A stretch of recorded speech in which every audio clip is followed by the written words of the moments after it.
I think when I was actually having awakening experiences, and that's where I would say, what is awakening? It's an experience. Mhm, It's not knowledge. It's knowledge in action almost. mhm, I met my psychic friend network when I was in my mid to late 20s. And I learned a lot, had a lot of knowledge from there until the awakening started. Okay. And the mhm. awakening, and I know a lot of people say it's like a sudden shift, but yes and no for me. For me, it was like an awakening around a thing, this area. And then it was like an awakening over here, and then an awakening over here, and all these different parts that start. It was like a not a one and done. It wasn't like boom, and now all the knowledge that I've gained, I have experience around. It wasn't like that. It was little bits and pieces of awakening. And I still feel like it's still a process. It's just part of the journey. And the more knowledge you gain, the more awakenings that you seem to have. Has it Mhm. been like that for you? Absolutely. When you're talking about that, same exact thing for me. I had a big awakening at like my late 30s when my mom died. I heard her talking to me, and that was like a boom in your face. I was like, whoa. And she was loud. I was having a hard time. But before that, honestly, there were so many times I was like seeing beyond what's what we call what they call the matrix or whatever. It's like I could see beyond it or sense beyond it. And for me, it's seeing past lives and experiences from other times and spaces. So I had little glimpses, and then I raised my kids, had a family, worked in a hospital for a long time, and just kind of did the 9 to 5 and living life and raising kids. And then all of a sudden, my kids were growing up, and boom, I had this big awakening. And all of a sudden, it was like I could see through. It's like the veils got pulled down, and it's like I could see between the dimensions and see all this stuff that I was like, where has all this stuff been before? So me, I had little bits, and then it was a big one where, and then you're right. It's I don't see it as just like a one-time thing. It's not one and done. It's a lifetime of more open awarenesses, or more, sometimes some are subtle, sometimes are really big, like you ripped a band-aid Right. off. I would agree with that Yep. because I Yep. feel like there's little ones maybe that lead up to the big, like a Hmm. big moment where I think it's your awareness of more of how things are connected and intertwined, Hmm. and there's I think that you have a sense of oneness, Hmm. like the same. I remember having an experience where I suddenly saw all the little issues of everyone I knew, and it was Hmm. like they were all being played out. It's almost like everyone's enacting the same kind of issues in their world, and they were all Hmm. connected. And once this group, like, could break free from that experience, that issue, Hmm. everyone had a greater awareness, and that was the, like, awakening. Like, Hmm. we awaken to a higher level of consciousness, which is, I think the words awareness and awakening kind of go, they're like sisters, entwined Hmm. like DNA strands or whatever. They are, and we are intertwined. I see it as just waves, or like closing of old books, like a chapter of our lives. It's kind of like chapters. Think about it. Yeah. It's like chapters, and I've asked my spirit guides and helpers to help show me when I'm on path, and that represents like a chapter. I think for me, it's kind of like you don't even recognize who you were before anymore after Right. a while. That's It's like you're like, who was that person? Like, you don't even recognize, you're still the same person, but you're so different that you're like, wow.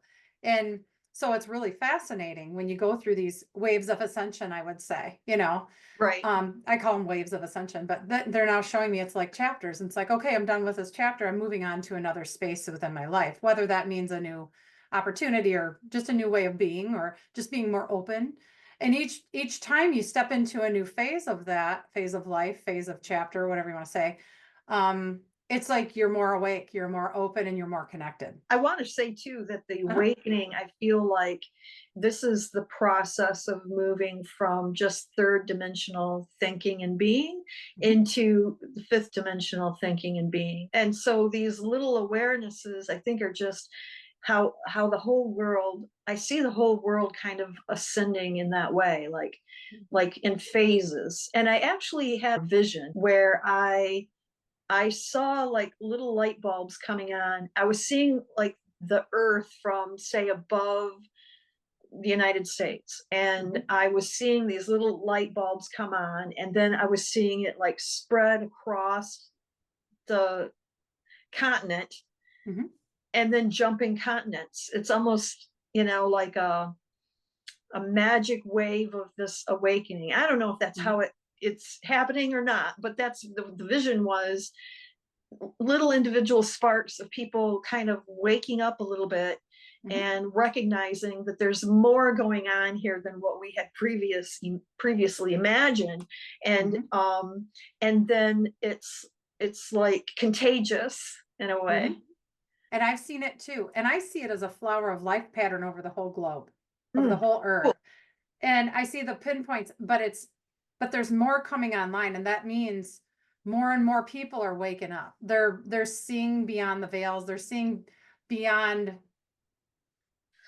they're seeing beyond the screens. You know what I mean? They're knocking their own screens down and they're seeing real truth and reality and how the universe is really put together and how it works and Well, I would that. I would venture to say right there with Mhm. that is Mhm. a higher level of reality, because Yeah. not the third dimension and the way we lived Mhm. prior to all of this wasn't a reality. It was a Mhm. reality. It was just a very limited view of reality. And now we're Yes. into a higher view of the this reality, which I would hesitate anybody saying anything about that's the end of it. I think there's more to come Oh, beyond, no, no, no. Yeah, I don't agree with yeah. right? So I would kind of like warn people a little bit about thinking, oh, that you're so awake and you know so much, because if anything, this is telling us what little we do know and what little we do Absolutely. understand. And I've been told by my guides, we're just scratching the surface. Yeah. We're just scratching the surface. It's like, what is it? The Truman Show, the movie The Truman Show, where he was in Yeah. this fake and everybody's watching him. That's kind of what I see it. And the other way spirit has shown me, they show me in movies and stuff like that. Is like we're finally getting behind the curtain to Oz. We're starting to grasp how the universe works and the meanings and things like that.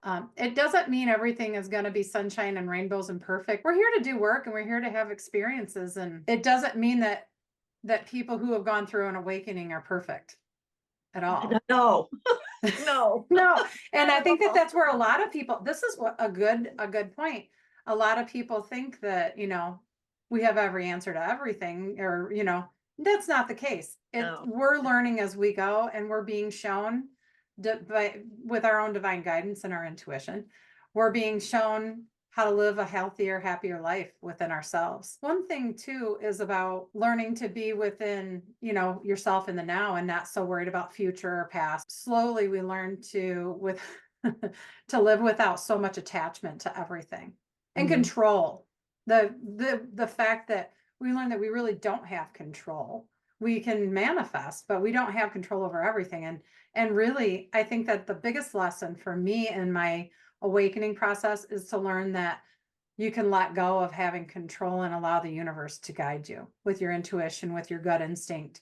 And it's so much of an easier flow. You're not fighting against the flow of energy of movement forward anymore. Mm. I have to say, working in an ER for a long time taught me that. Like, don't get worried about what might happen because all kinds of things might happen. It's just going to make me sick. So learn to live in the moment and kind of take excitement and going, what's going to happen next? And that's kind Right. of where we have to be in life. There's going to be drought, there's going to be storms, there's going to be all kinds of things in life. There's going to be hiccups in our road of life, but it helps us to just be in a more aware. A spiritual awakening just helps you be more And to aware. react differently, because Yes. like those things may have all bothered you in the past, but when you start to awaken and have greater awareness, you don't allow the happenings in the world to impact your mental state and your, Mhm. going back to the ruminating thing. When we ruminate around, oh, all the bad things that could happen, we're Mhm.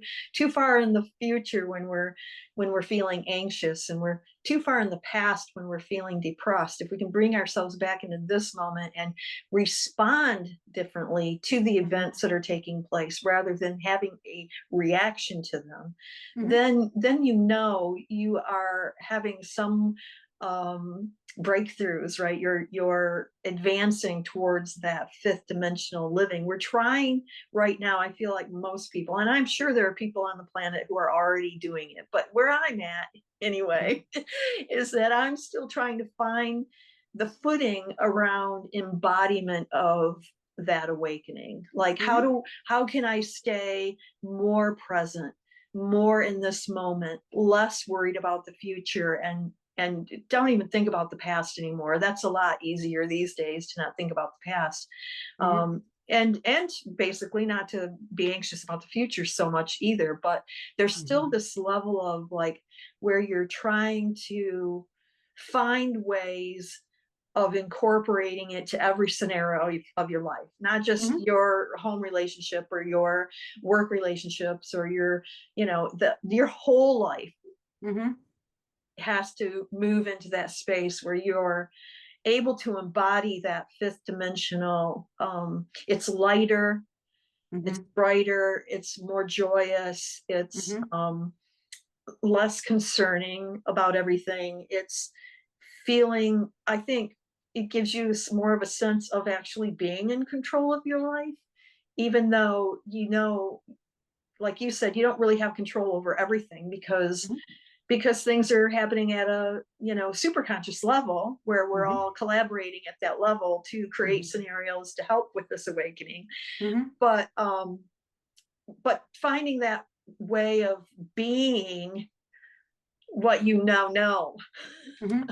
I call it living in your purpose, living in the now, living in your purpose, and living your freaking best life, Right. honestly. Living Right. your best life. I have to say, even though there's lots of crazy stuff going on in the world, I'm in because I've done and it helps to dig in and figure out what it is that doesn't make you happy, And the Right. awakening process, it it it can be kind of tough. It can be tough because it's part of you that's saying, I need help to release things that I've stored within me. And you have to dig in, you have to find ways to help. We all have to do this work. We all have to go inside and go, "Ooh, what do I need help with today?"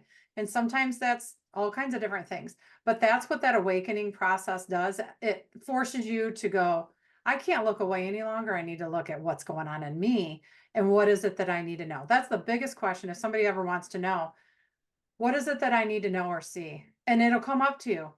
And if you can't figure it out, then find somebody who can help you because that is the biggest thing is to look at yourself. And a lot of times in society, people look at other people or other experiences. It's really all about us. Yeah. Everybody's mirrors for each other. So really quit blaming everybody else for everything. Look at what's within you, and that's what the awakening process does. Kind of awakening to what we're not happy with in our lives or within ourselves. You know what I mean? Exactly. Yeah. Exactly. It's Like, really kind of an awakening. And people kind of think that they are, I think when you're younger, you're like, you have to go out in the world and discover who you are. yes. But I feel like on this side of it, looking backwards, it's not that. It's about peeling away the things that are not you. Like, this doesn't feel good. This isn't me. This isn't genuinely me. I don't need this. I don't need to do this. I don't need this. And you're Where you've peeling it settled. away. Where you've settled in life because I work with people on you probably do too a lot. It's like where they've settled, where they aren't happy in their life and They let go passion. of something. They Yeah. the part of themselves is left in the past, and Mhm. it's not like you're discovering who you are. You were always this, Mhm. but you didn't embrace those parts of yourself. Mhm. And now with this awakening process, you need to embrace all the parts of you in Mhm. order to feel any level of real wholeness and genuinely like content and satisfied with yourself and happy with yourself. Absolutely. We do tend to fracture and all kinds of different things that happens to us, and we tend to um lose parts of ourself, just like what you're saying, and we have to find ways to bring it back and find your passion, because we really, without passion, that's where a lot of people aren't living in their passion or from their passion. Right. And zest for life, like, oh Zest my for life. god, zest That's a for life, beautiful way of putting yes, and move into like a the best version of yourself you could it. ever Right. imagine. Right. I It's love telling wonderful. clients that, Yes. like right now you're moving from your old version, your 1.0 version into your 2.0. And then when people start moving into their 3.0, it's like, yes, you got this, and I love that. I love that process of working with people and helping them, like you said, live their best life.